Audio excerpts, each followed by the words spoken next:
Alors ce midi, j'ai mangé, une salade, avec une vingtaine de plantes comestibles, trouvées autour de chez moi, accompagnée d'une mousse fermentée de noix et d'un pesto de plantain, ainsi que d'un wrap aux graines de lin et à la poudre d'ortie et de fleurs de robinet faux acacia que j'avais conservé de l'année dernière. Et puis, pour terminer, je me suis préparé un petit dessert, une tartelette, sans cuisson, constituée d'une pâte à base de noix et de kaki séché et puis, d'une pulpe au milieu, avec, plein de fruits délicieux. Donc c'était nutritif, gourmand et très sain.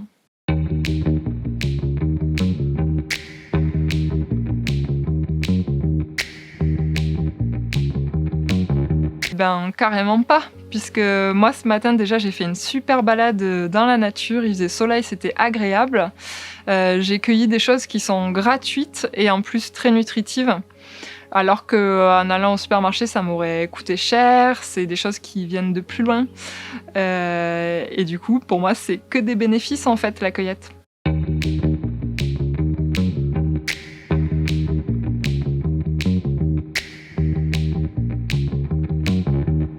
Alors, quel conseil donner à des gens qui n'auraient jamais fait de cueillette? Eh bien déjà, observez.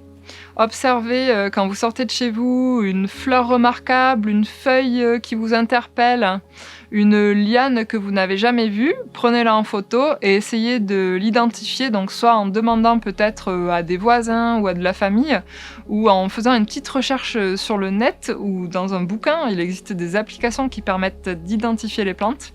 Donc, vérifiez que selon l'observation que vous avez faite, il n'y a pas de faux amis et s'il n'y a pas de risque de confusion possible et que la plante semble comestible, à ce moment-là, vous pouvez peut-être tenter de l'intégrer petit à petit dans votre alimentation.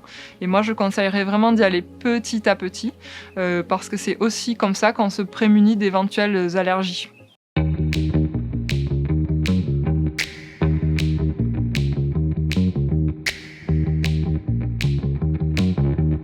Alors, en plus d'intégrer, des éléments issus de ma cueillette sauvage dans mon alimentation, j'intègre aussi, des aliments issus de mon jardin-forêt.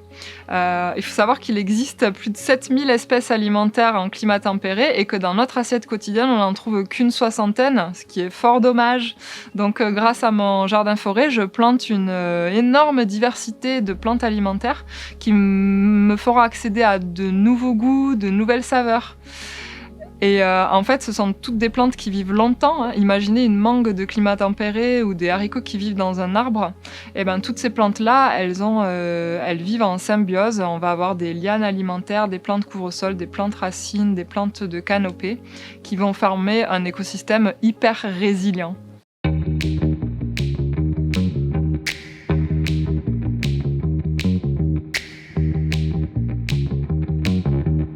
Le sauvage, pour moi, ça évoque la liberté.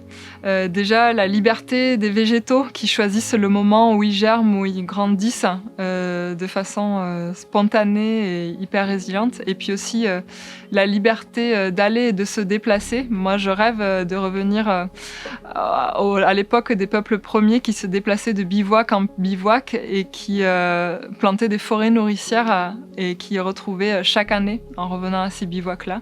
Donc pour moi, c'est ça la liberté et le monde que je voudrais contribuer à créer.